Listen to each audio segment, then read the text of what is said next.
The Electoral Commission has debunked claims of political interference in the selection of temporary staff for the upcoming limited voter registration.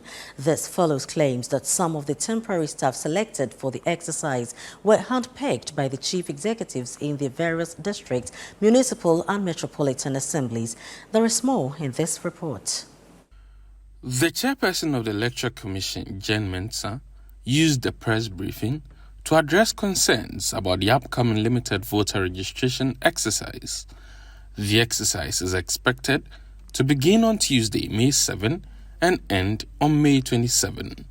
Jen Mensah at the press briefing refuted claims that officers to be used for the registration were handpicked by district chief executives.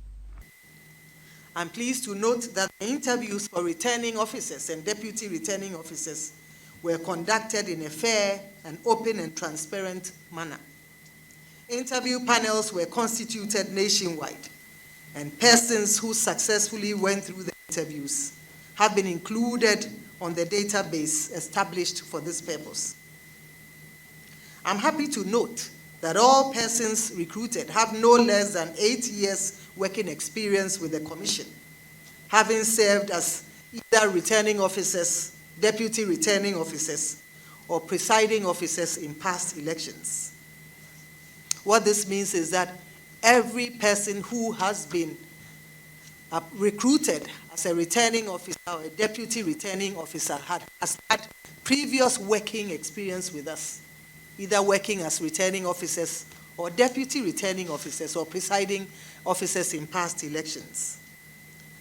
Therefore, I'd like to mention that there is no truth in the allegation that the Commission received the names of returning officers from district chief executives. The Commission is targeting to register about 623,000 first-time voters.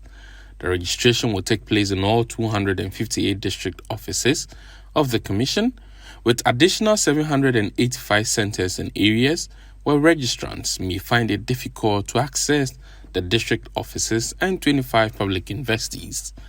The registration, which will be for 21 days, will be undertaken in all 268 district offices of the Electoral Commission across the country. Additionally, the Commission, in collaboration with its stakeholders, including the political parties, has identified 785 unwieldy electoral areas where registration will take place. These refer to riverine areas and communities which find it difficult to access our district offices as a result of distance. The Commission has, however, assured that the ongoing power challenges will not affect the registration exercise. What we've done is to have all our district officers rent generators, so that in the event where there's doom, that can kick in. However, should there be the unexpected, we would switch on to the offline. And by offline, it means that the voters will be registered and their details would be put on a pen drive. And then that would be copied, at our offices when the lights return. So the registration will not be disrupted. The electoral management body also debunked claims by Imani Africa that it has been engaged in questionable procurement processes. And so we refute allegations that the kits were in good condition and that they were auctioned clandestinely and secretly. We refute.